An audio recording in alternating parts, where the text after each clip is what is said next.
Good morning to all of you. हम लोग quadratic equation में एक्सरसाइज 4.3 कर रहे हैं। ठीक है, 4.3 में हमने क्वेश्चन किया था। बहुत प्रॉब्लम हम लोग लगा रहे हैं। हमने आप लोगों को क्वेश्चन दिया था करने के लिए, कुछ बच्चे किए भी हैं। एक हम और बता देते हैं, 8 नंबर नहीं 9 नंबर क्वेश्चन इम्पोर्टेंट भी है। 9 नंबर क्वेश्चन आप लोग ध्यान से देखिए। ठीक है, क्वाड्रेटिक इक्वेशन में 9 नंबर आप लोग ध्यान से देखिए। एक्सरसाइज 4.3 है। ठीक है, 4.3 इसमें लिखा है कि दो water tap together can fill a tank in 9 whole 3/8 hour. मिल के 9 होल 3/8 आवर में एक टंकी को भर देते हैं, दो वाटर टैप। ठीक है, the tap of larger diameter. अब इसमें दो टैप है। एक वो टैप है जो पानी भर रहा है जिसका डायमीटर बड़ा है, मतलब वो ज़्यादा पानी देगा, और एक है जिसका डायमीटर छोटा है वो कम पानी देगा। ये पानी इसी में जाना है। तो कह रहा है कि जो लार्जर डायमीटर का टैप है ये इस टैंक को अकेले भरने में इससे 10 घंटा कम समय लेता है। मतलब ये अकेले टैंक को जितने में भर देता है, ये लार्जर डायमीटर वाला उससे 10 घंटा कम समय में इस टैंक को फिल कर देता है। तो बताओ कि अलग अलग ये कितने टाइम में इस टैंक को फिल करेगा और ये कितने टाइम में इस टैंक को फिल करेगा। ठीक है, अलग अलग समय में हमको बताना है कि अलग अलग समय में ये अकेले भरेगा तो कितना समय लेगा, ये अकेले भरेगा तो कितना समय लेगा। सवाल समझ में आ गया, याद भी हो गया, याद होना चाहिए। दो वाटर टैप जब दोनों साथ भरते हैं तो ये 9 होल 3/8 मतलब कि हो जाएगा आपका 75/8। इतना आवर में दोनों भर देते हैं। जब अलग अलग भरते हैं तो जो लार्जर डायमीटर का टैप है वो स्मॉलर डायमीटर से 10 घंटा कम समय लेता है। मतलब अगर ये लार्जर डायमीटर वाला x टाइम लेता है तो स्मॉलर डायमीटर वाला x + 10, इससे ये 10 घंटा कम समय लेता है या इससे ये 10 घंटा ज़्यादा समय लेता है, ये हो जाएगा। या अगर मान लेते हो कि smaller tap can separately fill the tank in x hour, अगर स्मॉलर वाला टैप x घंटा में टैंक को भरता है तो लार्जर वाला x - 10 इससे 10 घंटा कम। तो मान लेंगे late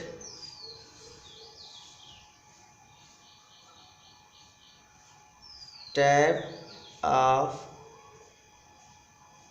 smaller diameter fill the tank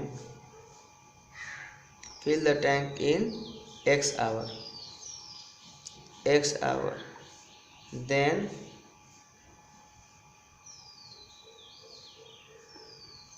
tap of larger diameter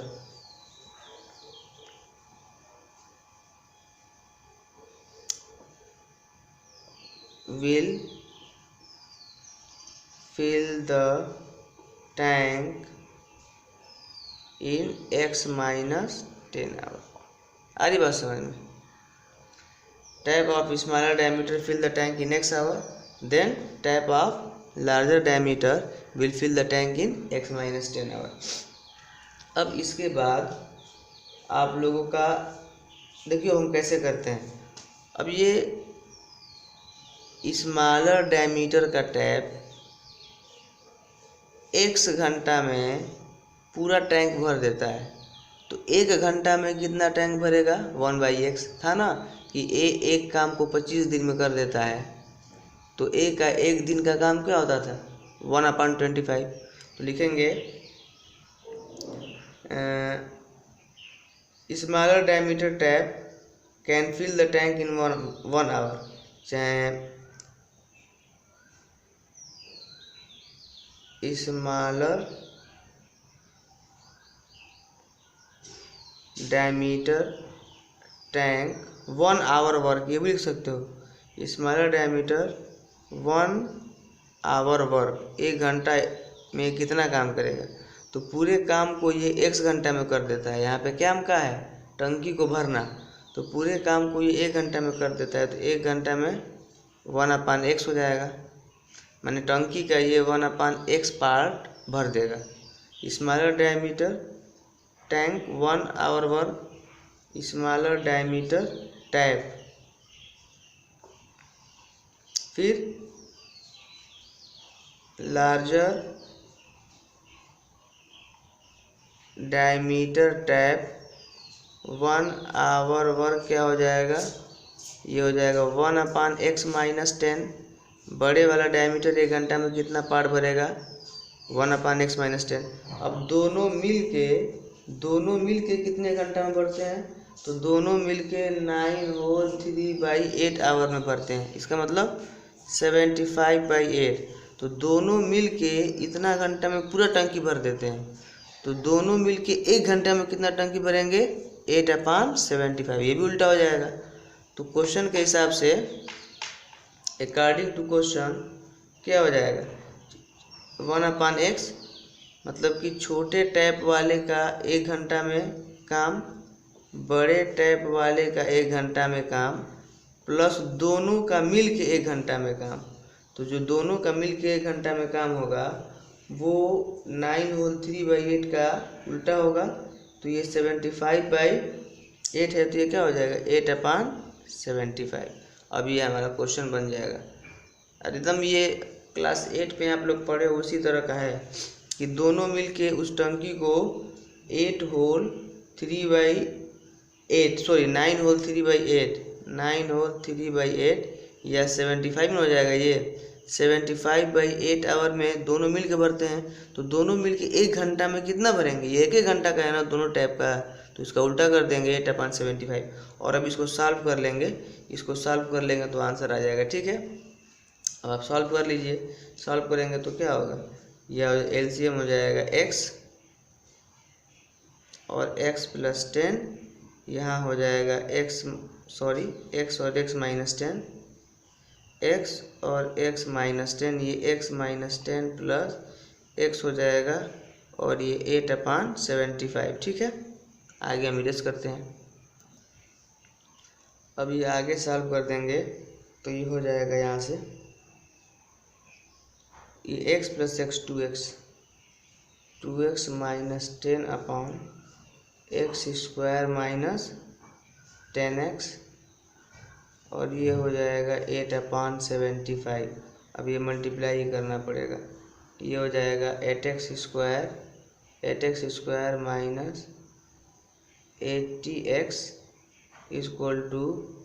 150x - 750।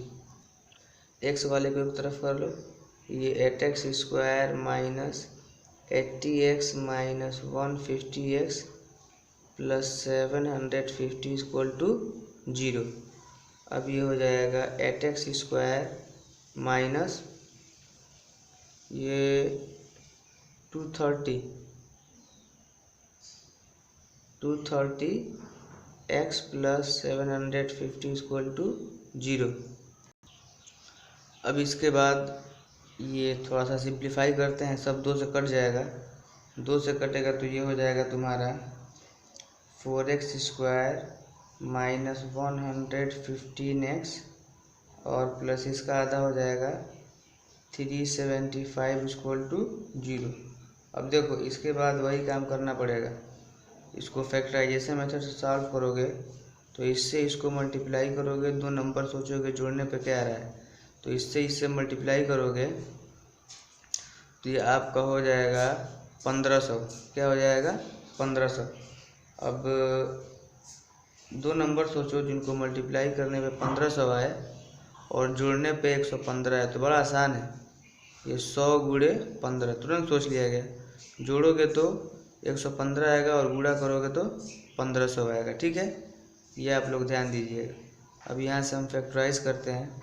Factorise करेंगे तो ये हो जाएगा 4x² माइनस यहाँ पे 100 plus 15x plus 375 equal to 0, और ये 4x² minus 100x minus 15x plus 375 equal to 0, और यहाँ से फिर 4 और x कॉमन है तो x माइनस 25 बचेगा, और यहाँ से माइनस 15 कॉमन है, ये कट जाएगा 15 का पहाड़ा से, तो ये बचेगा x प्लस ये 15 से डिवाइड दोगे तो क्या बचेगा 25 इक्वल टू 0।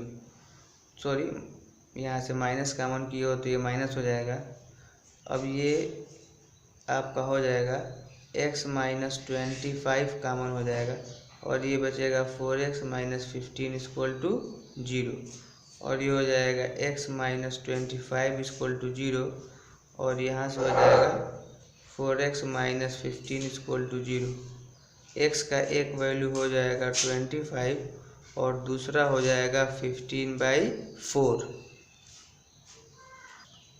अब देखिए यहाँ पे हमने x को क्या माना था, x वो टाइम था कि स्मॉलर टैप जितने घंटे में टैंक को फिल कर सकता है। अब x के दो वैल्यू आ गए, एक 25 आ गए, एक 15/4 आ गए। तो पहली नज़र में तो ये भी लगता है कि 15/4 भी सही हो सकता है, 25 भी सही हो सकता है, लेकिन देखो अब जब जो आप क्वेश्चन पे गए हो उस पर थोड़ा सा ध्यान दो। जैसे हमने ये कहा था कि x जो है वो स्मॉलर टैप द्वारा लगा समय है टंकी को फिल करने में, और लार्जर वाला x माइनस 10 है। तो अब अगर x का वैल्यू 15/4 लोगे तो ये 15/4 माइनस 10 लार्जर टैप द्वारा टैंक को भरने में लगा समय, यही ना होगा। तो ये क्या हो जाएगा 15 माइनस 40/4। अब ये क्या आ गया, निगेटिव आ गया। अब ये गलत हो गया, तो x इक्वल टू 15/4 वैल्यू लेंगे तो हमारा आंसर नहीं आएगा, क्योंकि जब x इक्वल टू 15/4 आवर लेंगे, मतलब मान लेते हैं कि छोटा वाला टैप 15/4 घंटा में टंकी को भरता है, तो बड़ा वाला तो निगेटिव में भरने लग रहा है ना। बड़ा वाला टैप इससे 10 घंटा कम समय लेगा, तो 15/4 से 10 घंटा कम समय निगेटिव में चला जाएगा। इसीलिए x का ये वैल्यू सही नहीं होगा। क्या सही होगा, 25 सही होगा। ये भी हमको समझना है, हर बार हम बता भी रहे। तो इसलिए ये जो वैल्यू क्या है, ये वैल्यू वैलिड नहीं है, ठीक है। इसके लिए हम एक वर्ड यूज कर देते हैं, ठीक है। पॉसिबल नहीं है, नॉट पॉसिबल, यहाँ पे लिख देना नॉट पॉसिबल। नॉट पॉसिबल या ये इनएडमिसिबल, ये वैल्यू पॉसिबल नहीं है। तो देयरफॉर अब यहाँ पे ऊपर लिख देंगे हम, यहाँ पे ऊपर लिख देंगे, ठीक है। स्मॉलर टैंक कितना लेगा 25 घंटा, और लार्जर स्मॉलर टैप 25 घंटा और लार्जर टैप 10 घंटा में भर देगा। Therefore smaller tap fill the tank in 25 hours and larger tap smaller tap fill the tank in 25 hours and larger tap in 10 hours, ठीक है। ये 25 घंटा में, और ये उससे 10 घंटा कम, 25 में से 10 गया 15, सॉरी ये 15 आवर, 10 घंटा कम ना, 15 आवर में बढ़ सकता है, नोट कर लो।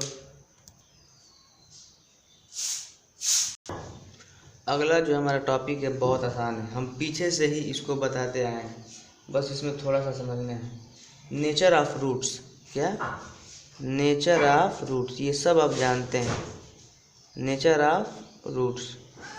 तो क्वाड्रेटिक इक्वेशन का जो रूट का नेचर होता है वो हम फाइंड करते हैं किससे, b² माइनस 4ac से। किससे फाइंड करते हैं, b² माइनस 4ac से। जैसे अगर x square plus b x plus c equal to 0 is a quadratic equation then b square minus 4ac is called its discriminant। क्या बोलते हैं इसको? डिस्क्रिमिनेंट।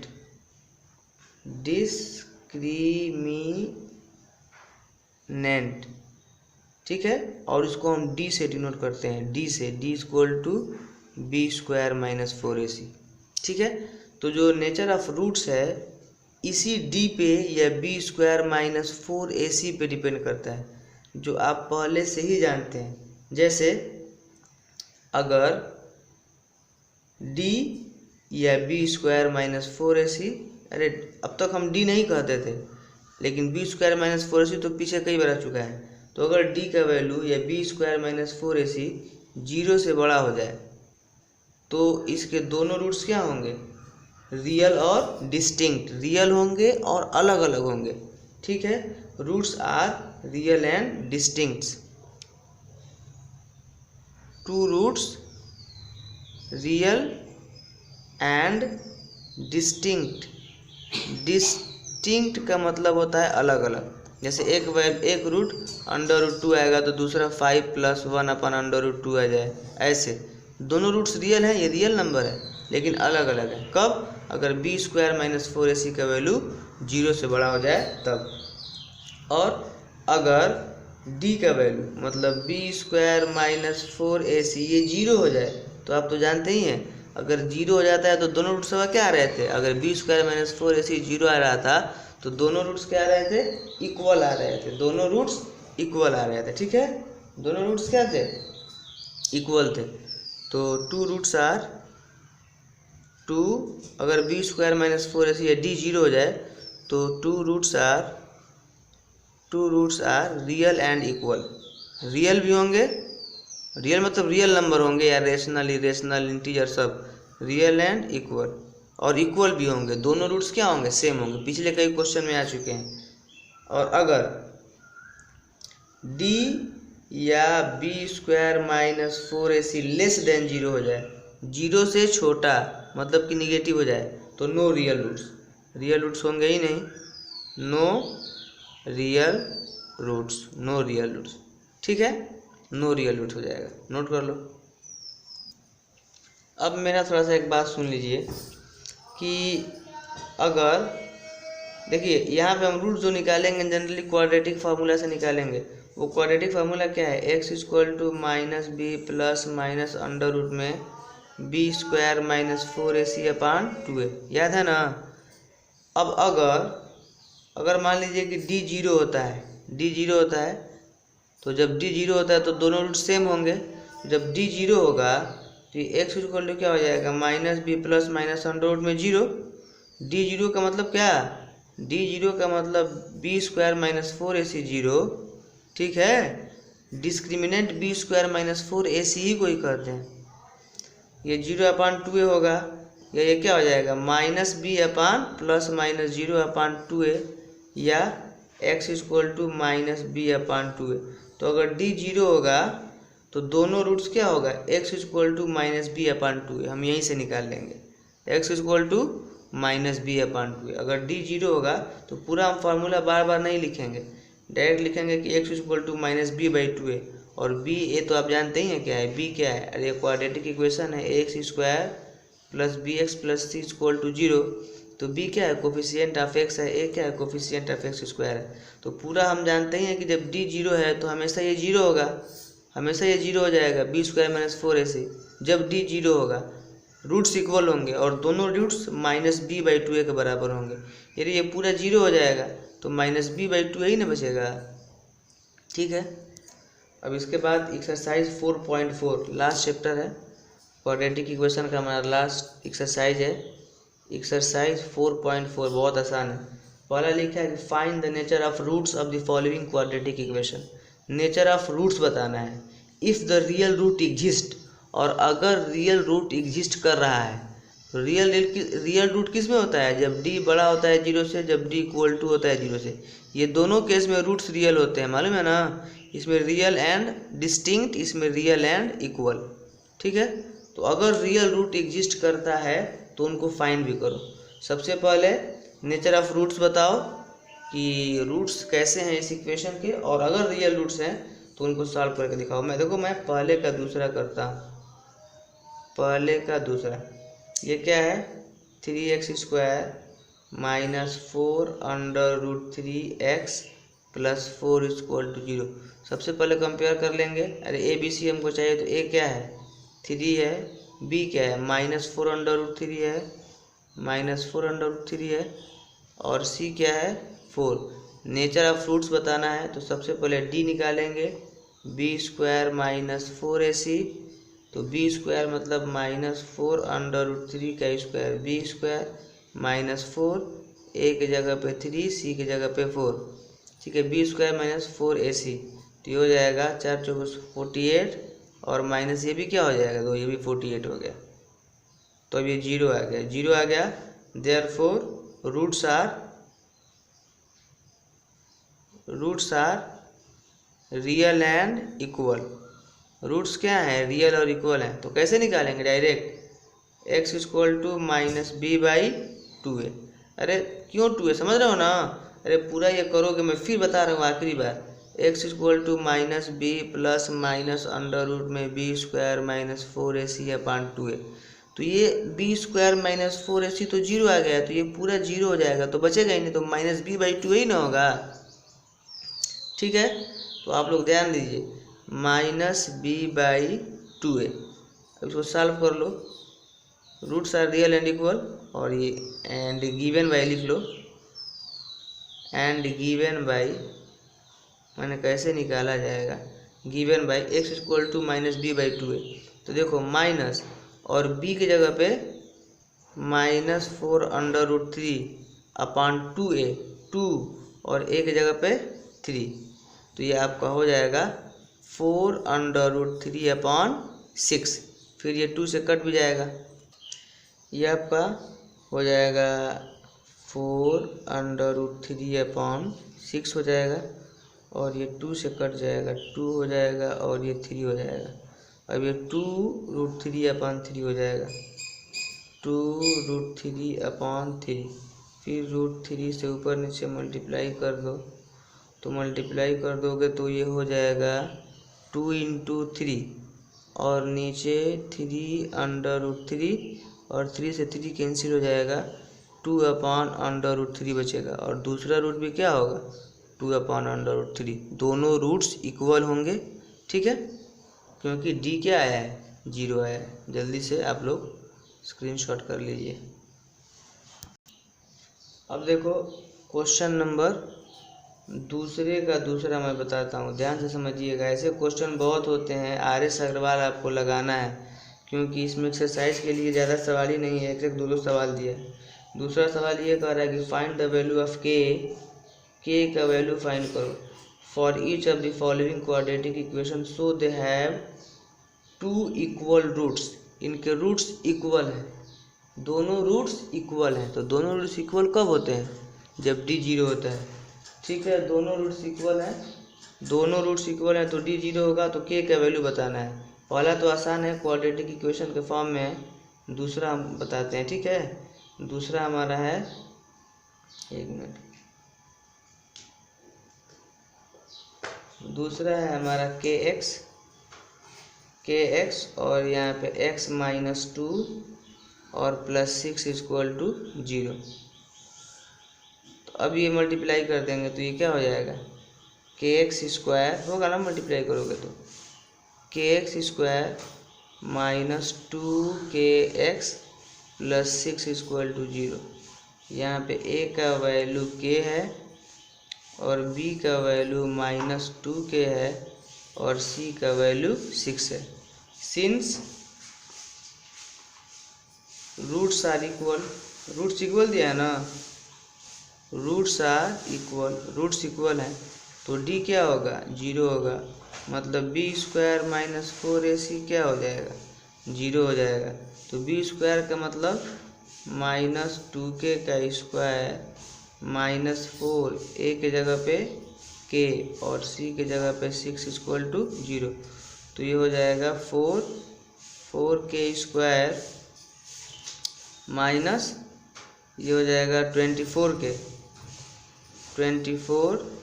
Equal to 0। ये आपका ये हो जाएगा। इसको सॉल्व कर लो, क्या कॉमन है, यहाँ से 4k कॉमन करोगे तो ये k माइनस 6 बचेगा इक्वल टू 0। और यहाँ से देखो एक जब 4k को 0 करोगे और k माइनस 6 को 0 करोगे तो यहाँ से एक k का वैल्यू 0 आएगा और एक k का वैल्यू 6 आएगा। अब यहाँ से k का वैल्यू 0 नहीं होगा, k का वैल्यू 0 होगा तो ये पूरा इक्वेशन में 0 हो जाएगा, तो 6 इक्वल टू 0 हो जाएगा। ठीक है, k का वैल्यू 0 नहीं। अब देखो तुम कहोगे ये k क्वाड्रेटिक हो गया ना, तो जब k क्वाड्रेटिक हो गया तो k का 2 वैल्यू आएगा। यहाँ से 4k जब कॉमन करोगे तो 4k into k minus 6 equal to 0 है, तो या तो 4k 0 होगा या k माइनस 6 0 होगा। तो एक k का वैल्यू 6 आएगा और एक k का वैल्यू 0 आएगा। तो इसमें से दोनों सही है कि एक सही है, तो बस एक सही है। दोनों सही क्यों नहीं है, तो दोनों सही इसलिए नहीं है कि जब k इक्वल टू 0 तुम लोगे, तो जब k इक्वल टू 0 लोगे तो ये 0 रखोगे तो 0 से ये पूरा सब मल्टीप्लाई ही ना है। मतलब वहाँ नहीं समझ में आ रहा तो यहाँ तो कम से कम समझ में आ जाएगा कि ये भी 0 हो जाएगा, ये भी 0 हो जाएगा, तो ये पूरा 0 हो जाएगा, 6 0 के बराबर हो जाएगा। तो अब वहाँ पर दिखाई देता हूँ मैं कि if k equal to 0 then यहाँ से लिख दो फ्रॉम 1, दिखा देता हूँ। देन फ्रॉम 1 ये 0 into x square minus 2 into 0 into x plus 6 equal to 0। तो ये हो जाएगा 0 माइनस 0 प्लस 6 इक्वल टू 0, और ये 0 प्लस मतलब 0 equal to 6 which is not possible. ये 6 0 के बराबर होगा, विच इज़ नॉट पॉसिबल, ये लिख लेना, which is not possible. Therefore k equal to 6। अगर k 0 है तो अगर k 0 होगा तो इक्वेशन नंबर 1 से आप इतना अगर ज़्यादा नहीं लिखना चाहते हैं तो डायरेक्ट भी लिख सकते हैं। अगर समझते हैं तो थोड़ा सा ज़्यादा आपको लिखने में दिक्कत हो रहा है तो आप डायरेक्ट लिखिए if k equal to 0 then from 1 6 equal to 0। अगर k 0 होगा तो 1 से 6 इक्वल टू 0। अब 6 0 के बराबर होगा, अरे 6 अलग है 0 अलग है, not which is not possible, which is not possible. बहुत बारीकी से हम आपको बता रहे हैं एक एक चीज़। Therefore k equal to 6, answer क्या हो जाएगा, k का वैल्यू 6 होगा। इतना डीपली समझाया जा रहा है, ध्यान से आप लोग समझिए, नोट कर लीजिए। आज के लिए इतना ही। कल ये लेसन ख़त्म होगा और हम कोई दूसरा लेसन पढ़ेंगे। ओके, बता दीजिएगा क्या पढ़ना चाहते हैं आप लोग।